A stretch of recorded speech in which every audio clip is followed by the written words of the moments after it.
I was in the garage trying to fix the garage door sensor for the third time that month. The kind of mindless task you assign yourself just to get out of the house when it starts feeling like a museum of awkward silences. The door made that grating creak again, not fully broken, not fully working, like something caught between two states and pretending to be fine. That's when my phone buzzed. A text. From her. Running late. Don't wait up. Might stay over at Rachel's if it gets too late. Except Rachel had texted me 2 days ago, thanking me for picking up her dog while she was in Denver for the week. My hand didn't shake. Not at first. It just kind of hovered in the air like I wasn't sure what to do with it anymore. I stared at her message. That short, casual lie. It wasn't the lie itself. It was the ease of it, the way it sat there like it didn't know it had any weight. I walked inside. The hallway light was flickering again. I stood under it for a second, watching it blink, thinking about all the little things I'd ignored. The drawer in her nightstand that had been locked. Her sudden habit of clearing browser history. The way she'd started turning off the shower before I walked in. Not because she was hiding something, but because she didn't want me to hear. That night I didn't sleep. I lay in bed staring at the ceiling while the house made its usual nighttime sounds. Creaks, hums, the occasional pop from the pipes. And one other sound. A voice. Not hers. Not mine. I got up. Quiet. Slow. No drama. I walked past our room. Empty. Of course it was. But I knew. I knew where she was. So I went downstairs, opened a beer I didn't want, and waited. Waited until the next night. And the next. Until I had the timing right. I didn't confront her. Not yet. I made small talk. Asked about Rachel. She said Rachel was having issues with her fiancé. Said she needed her support. She looked me in the eye when she said it. That was the worst part. She was good. Too good. Thursday came. I called her father. Told him I needed his help fixing something upstairs. Asked him to come by around 8. He said sure. He was old school, clean cut, believed in fixing things instead of throwing them out. He respected me. Or at least he used to. He showed up with his usual quiet nod, toolbox in hand, ready to help. I led him inside, straight to the bottom of the staircase. I don't need help with the stairs, I said. He looked at me, confused. Listen, I said, and we stood there, not speaking, just listening. Upstairs there was movement, laughter, a man's voice, hers too. I saw it in his eyes, the realization, the disbelief. He didn't say anything, but something in his face cracked. I didn't even need to say it. We both knew, and I just whispered, "Stay here. Watch this." I took my phone out, hit record, walked up the stairs, step by step, quiet, calm, like I was moving through water. And then, without knocking, I threw the door open. She screamed. He jumped, shirt half on, socks on our bed. She wasn't crying yet. That came later. First, she just stared at me like I was the ghost in the room. And I said, loud enough for her father to hear from the bottom of the stairs, "My wife is upstairs with someone else while I'm standing downstairs, with her father, ready to catch them red-handed." That's when she broke. Tears. Not the gentle kind. The messy, panicked kind that smear makeup and ruin faces. She clutched the sheet like it could protect her from what she'd just done. But I wasn't finished. Because I had a surprise she didn't see coming. And oh, she never saw it coming. She tried to speak. Her mouth opened, but only silence came out. Like her brain was still buffering through excuses and none were loading fast enough. The guy beside her, short hair, expensive watch, one sock, started mumbling something about how he thought I was cool with it. That was the word he used. Cool. Like I'd given them a fist bump and a thumbs up before they ruined everything I built. I didn't even look at him. He was noise, a blurry extra in the background of a scene that wasn't his. This wasn't about him. It was about her and what she'd done. She reached for me, wrapped in nothing but a sheet and lies. "Jake, please, it's not," she started. "It's not what?" I said. "It's not what it looks like? Because what it looks like is that you invited someone into our bed, into our house, while telling me you were comforting a friend." She hesitated. Blinked like she was waking up in a nightmare. "It was just a mistake," she said. "One time. I swear." That's when I stepped aside. "Then you should have no problem explaining that to your father." Her face drained of color. I turned and called down the stairs. Come up. Footsteps. Heavy. Slow. I imagined what was going through his mind. What it felt like to climb those steps toward the worst kind of truth. He appeared in the doorway. His eyes scanned the room. Her in the sheet. The stranger beside her. Frozen. Me holding the phone still recording. And he just said one word. No. Not to me. Not to him. To her. She started crying again. Dad, please. He raised a hand. No. Not now. Not tonight. That silence between them? It was the sound of a bond snapping. Something too deep for words to fix. She turned back to me, tears streaking her face. You don't understand, she whispered. I tilted my head. Then help me understand. Help me understand why you brought him here. Why you lied to my face every day. Why you looked me in the eye and told me you loved me while planning nights like this. And that's when it happened. She snapped. You want to know? Fine. She spat. Because you're boring, Jake. Because you make lists and fix things and expect everything to be neat and perfect. And I wanted fire. I wanted something real. Not just someone who acts like a husband but feels like a roommate. Her dad looked like he'd been slapped. I felt something twist in my chest. Like I was hearing my own obituary read back to me. She wasn't even ashamed. She stood there, back straight, fire in her eyes like she was the one who'd been betrayed. I needed more, she said, quieter now. I nodded. Then I showed them the camera. Small, hidden in the top corner of the room. Been there for a week. Every night she claimed to be working late or with Rachel. I'd been collecting proof. Dates, times, faces, voices. The color drained from her face again. This isn't about catching you, I said. This is about ending you. I turned to her father. She's your daughter. But she's also a stranger to me now. He didn't respond. He didn't need to. And just like that, I walked out. Down the stairs. Past the broken hallway light. Past the spot where I first stood and realized everything was wrong. Out the front door. Into the kind of cold that feels earned. She had no idea what I'd planned next. But she would. Soon.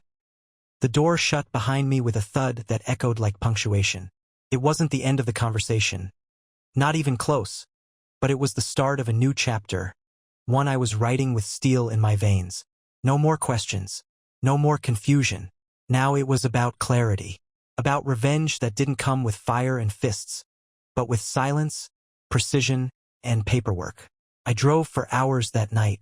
Not aimlessly. I had a destination, but more than that, I had a purpose. My old friend Mason worked at a law firm, the kind that dealt in divorces, high-tension breakups, prenups, asset protection. He once told me, if you ever need to end a marriage, do it like a ghost. Leave nothing behind but a chill. At the time, I laughed. That night, I texted him, need the ghost plan. He replied, come by tomorrow, early. When I got home, no, not home anymore, just the house. She was gone, probably hiding out somewhere with crocodile tears and a borrowed sob story. Good. I didn't want her there when I packed. I only took what was mine.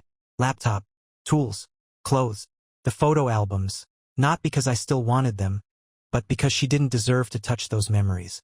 I left the wedding ring on the kitchen counter, beside a note that read, you wanted fire, burn with it. The next morning, I was at Mason's office at 7:30. He poured coffee like it was whiskey, strong, bitter, sharp. She cheated? He asked. Multiple times. I have video, audio, texts, and a list of her lies. He nodded. We'll bury her. And we did. Quietly. Legally. With documentation that made sure she didn't see a dime she didn't earn. Not 1 inch of the house. Not one finger on the car or my accounts. I filed for divorce. I attached everything, even screenshots of her text claiming to be with Rachel, next to the flight confirmation showing Rachel in another state. But I wasn't done. I reached out to the HOA, the neighborhood committee, her work contacts, even the local gym where she'd pretended to be networking. Everywhere she planted a lie, I sowed the truth. No screaming, just cold, hard data delivered with a bow. And still, I hadn't played my final card. That came on Saturday. The party. Her father's retirement party. Planned for weeks. Big gathering. Friends, extended family, community. She thought it had been canceled because of the drama. It hadn't. I showed up dressed sharp, holding a folder. Her father welcomed me like a soldier returning from battle. There was no need for words between us. He'd already made his choice. Halfway through the speeches, I took the mic. "I won't take long," I said. "I just want to thank a man who raised me like a son when he didn't have to." People clapped. She was in the back, frozen, eyes wide. "And I want to say something to the woman who thought this was all a game." The room went still. I opened the folder. "I won't show you what's inside, but I'll tell you this. Betrayal wears many faces, and some smile while they do it." I turned to her. "You didn't just lose a husband. You lost everything you used to lie for." Then I dropped the folder on the table in front of her. Inside, a copy of the footage, the transcripts, the legal documents, her own texts, the silence that followed. That was my victory. She never expected the storm to speak so calmly. She never expected me to become it.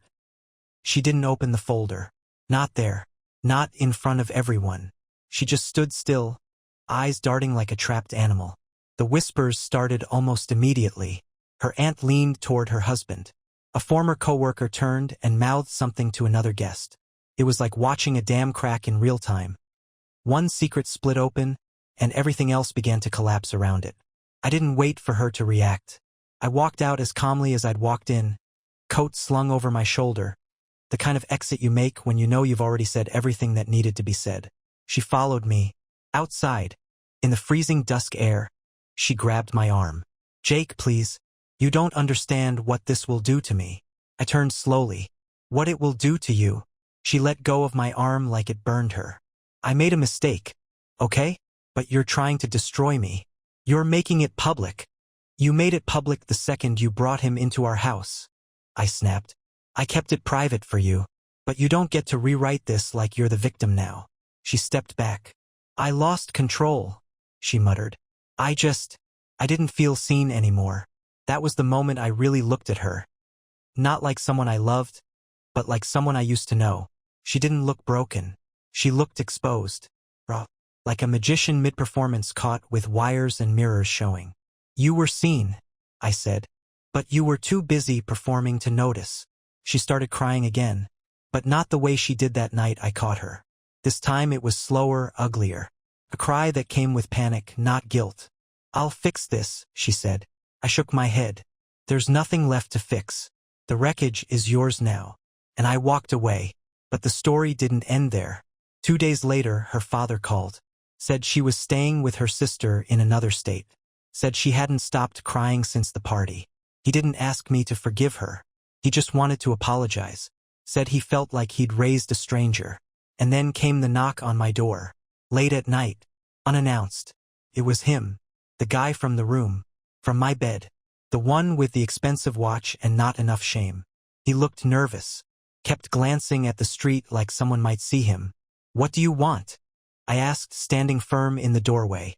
He licked his lips. "She told me everything," he said. "Said you've got videos. Documents. I need to know what you plan to do with them." I just stared.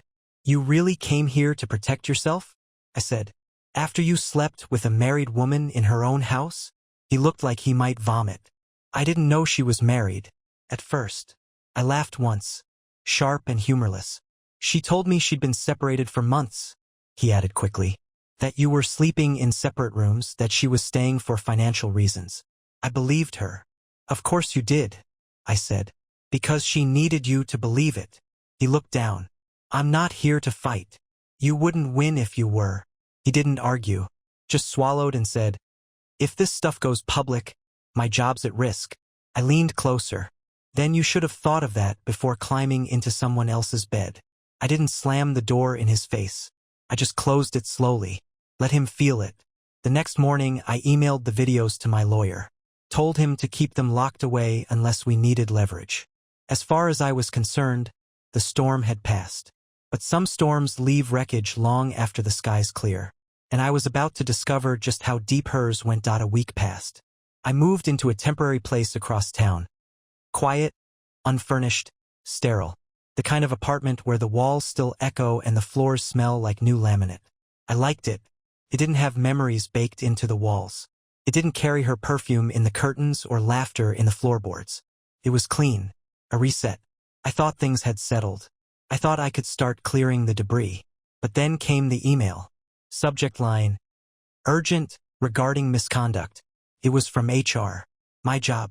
Inside was a formal notice stating that a complaint had been filed against me by a third party, alleging inappropriate behavior, emotional harassment, and domestic psychological intimidation. The language was vague but sharp, weaponized vagueness. The kind that suggested there was more to the story, even if there wasn't. I knew immediately where it came from. I called Mason. She's flipping the narrative, he said, trying to dirty your name before it sticks to hers. Classic counterattack. My hands were cold. She can't prove any of it, I said. There's nothing. You're assuming truth matters, he replied. In the court of reputation, perception is king. He filed a counter-notice within the hour, attaching a full timeline of our separation, the footage timestamps, texts, and sworn witness statements from her father and Rachel. But it didn't stop there. 3 days later, someone keyed my car. Deep, ugly gashes from the back taillight to the front fender. No note. No witnesses. Then my landlord received an anonymous complaint about loud, aggressive behavior from my apartment. I hadn't played music above a whisper. Hadn't had a single guest. And then I realized this wasn't about me anymore. This was about dragging me down with her. She couldn't stop the fall, so she decided to set the building on fire and blame me for the smoke. I started documenting everything. Photos, logs, every phone call, every knock at the door, every weird text or call from a blocked number. It became routine evidence before breakfast. But the real turning point came with a phone call. Rachel. The real Rachel. Jake, she said, voice low, tense. We need to meet. It's about her. And about him. We met in a coffee shop 30 minutes later. She looked exhausted. Angry. She's not just lying to you, Rachel said. She's lying to him. That guy. The one she brought into your house. He's not just a fling. She's been telling him she's pregnant. My heart stopped. She says it's his, Rachel continued. But I'm telling you she's not. I know her. I've seen the tests. Negative. She's playing him. Trying to tie him down before he runs. It didn't make sense. None of it made sense. Why the lies kept evolving. Why the chaos kept growing. Then Rachel leaned in. And she said something else. Something about you. She told him that if you didn't stop interfering, she'd make sure you lost everything. Job, reputation, freedom. I leaned back. Now I saw the full picture. She wasn't spiraling. She was escalating. And I had to end it before it got worse. By the time I left the coffee shop, I wasn't shaken anymore. I was ready. The old me, the one who second-guessed, who thought silence kept things dignified, was gone. What stood in his place was someone sharpened by betrayal and exhaustion. Someone who no longer hoped for things to go quietly. If she wanted a war, I'd give her one. Not with fists or fury, with facts, witnesses, timelines. With the one thing she underestimated from the beginning. My patience to wait, observe, and strike when it mattered. I called Mason and gave him the update. Rachel was willing to testify. We added her statement to the folder. Now we had 3 witnesses, 1 digital archive, 2 character references, and a calendar of her lies mapped out like a heat chart. Mason whistled low. She picked the wrong guy to make a villain. She picked the wrong story to fake, I said. We prepared an emergency injunction. A legal shield against any further defamation or anonymous complaints. It meant she couldn't fabricate another workplace scandal or spread rumors without facing court charges. We filed it fast, quiet, sharp. But while we moved in silence, she moved in circles, spiraling faster now. It wasn't even 3 days before I got the call from her father again. His voice was strained, tired. She showed up here, he said, screaming, crying, said you were trying to ruin her life. Threatened to go public with everything she had. I asked her what that meant. She said, whatever I have to say to make people listen. He sighed on the line. She's not well, Jake. She's unraveling. I believed him, and that made it worse. Because chaos backed into a corner becomes dangerous. That night, I received a video message. From her. Hair messy. Face streaked with tears. Not makeup tears. Real ones. The kind that made her eyes red and puffy. You win, she said in the video. You win. Okay? Is that what you wanted? You've turned everyone against me. My father. My friends. You've made me look like a monster. Then she laughed. But it wasn't a laugh, it was hollow, twisted. Was I perfect? No. But you think you're the victim? You? You emotionally checked out a year ago. I begged for attention and you gave me checklists. I begged for passion and you gave me silence. She pointed at the camera. I may have made mistakes. But you made me disappear long before I disappeared with someone else. The screen cut out. For a moment I just sat there. It was the first time I saw it. Not truth, but her truth. Her need to control the narrative. To play the tragic protagonist in a world she broke. But it didn't move me.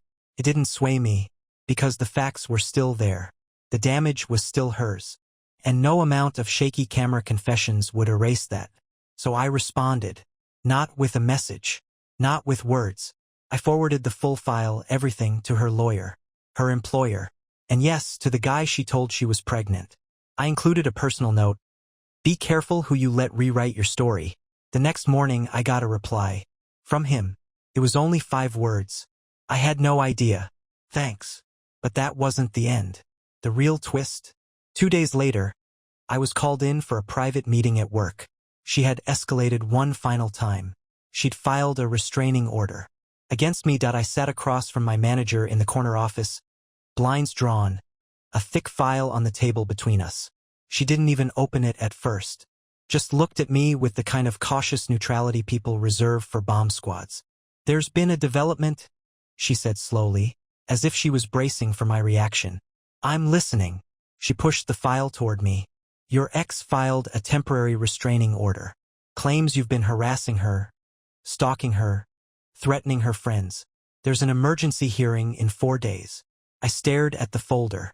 Didn't touch it. Didn't even blink. She said you're a danger to her safety, she continued. That you've been manipulating others into isolating her. I finally looked up. Did she provide proof?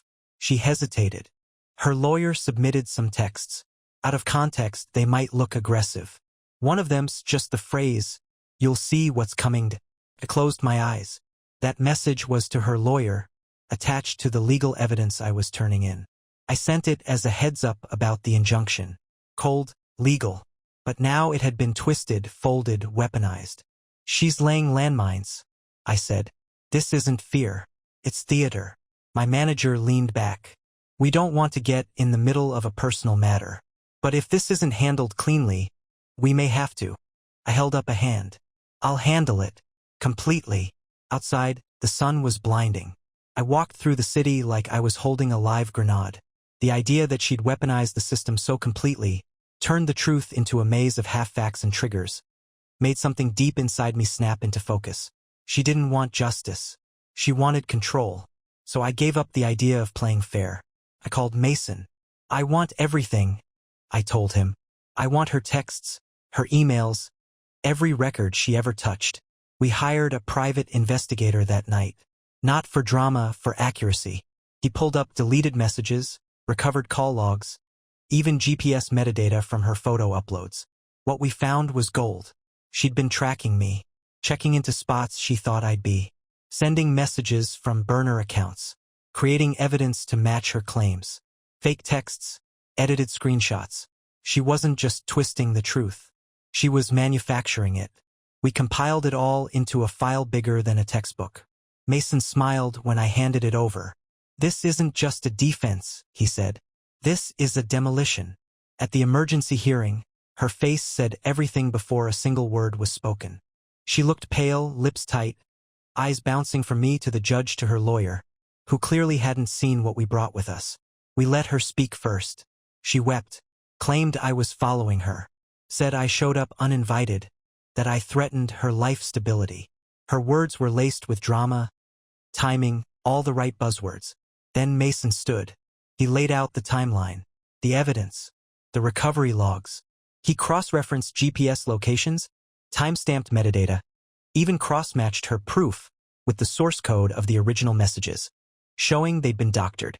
When he handed the judge our full file, the silence in that room was volcanic.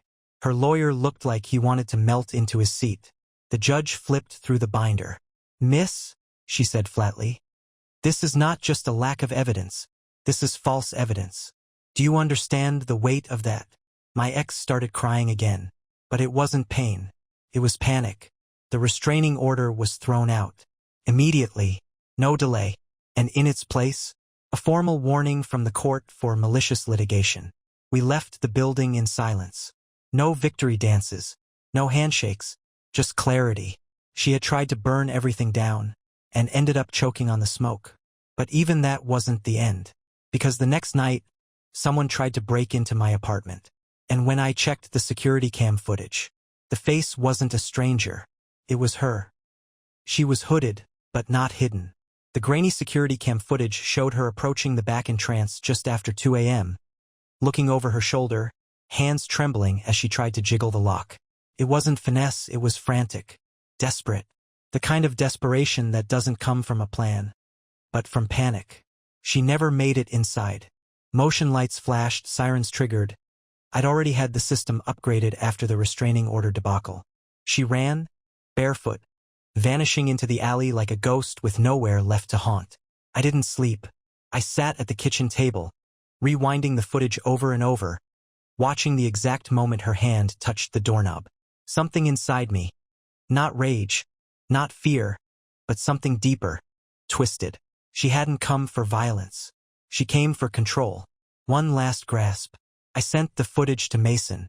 He responded in minutes. We're not waiting anymore. Full charges. Harassment. Trespassing. Attempted unlawful entry. The police were at my door by 7 a.m. They reviewed the footage, took statements. They didn't even blink. Apparently, it wasn't the first time they'd seen someone cross the edge like this. But it was rare to have the kind of evidence we did. They picked her up by noon. And that's when it all spilled. She broke down during questioning. Told them everything. The fake messages. The manipulated screenshots. The restraining order stunt. She tried to pivot. Said it was all a cry for help. That she wasn't in her right mind. She was released under observation. A temporary psychiatric hold. And just like that, the storm stopped. But silence has an echo. I didn't feel victorious. I felt hollow. Like I'd walked out of a building that collapsed behind me. Alive but covered in the ash of everything that used to mean something. People started reaching out. Rachel sent flowers. Her dad called just to say, "I'm sorry for everything you went through." Even the guy, the one she said was the father of a baby that never existed, emailed me. He'd lost his job after the story got out. He blamed her, sure, but more than that, he blamed himself. Said he'd ignored too many signs. I told him, "Don't bother living in the rubble." Because I wasn't. I started therapy. Not because I was broken, but because I didn't want to carry what she left in me into anything new. I learned to stop rewinding. To stop playing detective in a case that had already been closed. But then came the letter. No return address. No postage. Just slipped under my apartment door one night like a whisper. Inside was a single sheet of paper. I never wanted to lose you, but I wanted to win something. Anything. Even if it was your hatred. No signature. Just that. I stared at it for a long time. Then I folded it once, twice, 3 times, and burned it in the kitchen sink. She didn't get the last word. She never would. It took weeks for the tension to fully drain out of my body. Even after the chaos stopped, I still woke up at 3:17 a.m. every night like clockwork. Eyes scanning the ceiling, ears straining for footsteps that weren't there. It's strange how trauma doesn't just sit quietly in your mind. It loops, it simmers, it stalks. But slowly, things began to settle. I returned to work. My reputation, once hanging by a thread, had quietly rebounded. HR cleared my record. My manager, once wary, invited me to lead a new project. Mason called it rebuilding phase. I called it life without a leash. I didn't date. I didn't want to.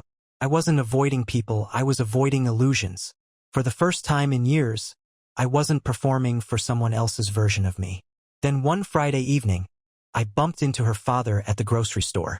We both reached for the same jar of marinara, of all things.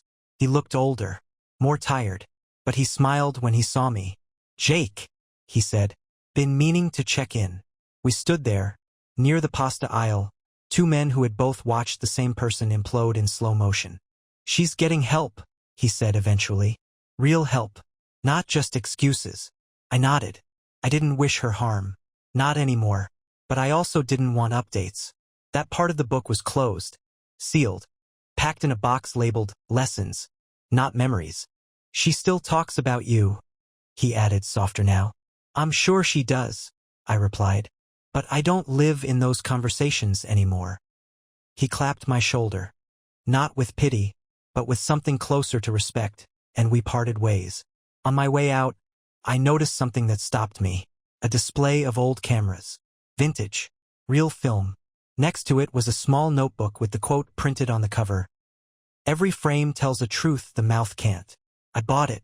When I got home, I opened it to the first page and wrote, "Truth isn't what you prove. It's what survives the burn." I started writing more. Not about her. About me. About how love turns. How loyalty folds. How silence can be armor when words betray you. I wrote until my hands ached. I wrote until the memories stopped hurting. And then something happened. An editor friend, one who had quietly followed the whole saga, read a few pages and called me. "This isn't just a journal," she said. "It's a story people need." I wasn't sure. Who would want to read about betrayal, lies, false restraining orders, and cold revenge? Turns out, a lot of people would. And as my words started to reach strangers who sent messages like, "I thought I was alone," or, "Thank you for putting this into words," I realized something. She didn't take my life. She gave me a new one. The story wasn't about her anymore. It was about me, rebuilt, scarred, but standing. And that final message she'd left me? It was wrong. I didn't hate her. I just stopped needing her. It's strange how survival becomes clarity. In the beginning, every moment felt like drowning. Confusion, rage, disbelief. But eventually, the tide recedes, and all the broken pieces are visible in the sand. You start picking them up, one by one. Not to rebuild what was, but to build something different. That's what I've done. My book, The Quiet Kind of War, was published 3 months ago. I didn't use real names. I didn't paint myself a saint. I told the truth the way it lived in me. Messy, cold, sometimes cruel. The rawness resonated. Book tours, podcasts, interviews, they followed. But it wasn't the applause that healed me. It was the silence between them. The silence that no longer felt dangerous. People asked me the same question over and over. If you could go back, would you still marry her? And I always gave the same answer. Yes. Not because I miss her. I don't. Not because I forgive her. I haven't. But because the man she betrayed no longer exists. And the one who emerged from that fire, he knows his worth. He knows what love is supposed to feel like, and what it must never feel like again. Then, one day, months after the book tour ended and my life had returned to its new rhythm, I got a letter. A real one. No email. No number. No signature. But I knew it was her. She wrote only a few lines. "I saw your book. You're right about everything. I didn't want the truth. I wanted power. And I lost both. I hope your silence never forgets me." I read it once, then folded it into a paper crane and set it afloat down the river near my new apartment. It drifted slowly, caught by the current, until it was out of sight. I didn't feel triumph. I didn't feel pity. I felt done. Because there's something sacred about walking away when you've been dragged through every circle of someone else's chaos and still have your hands clean.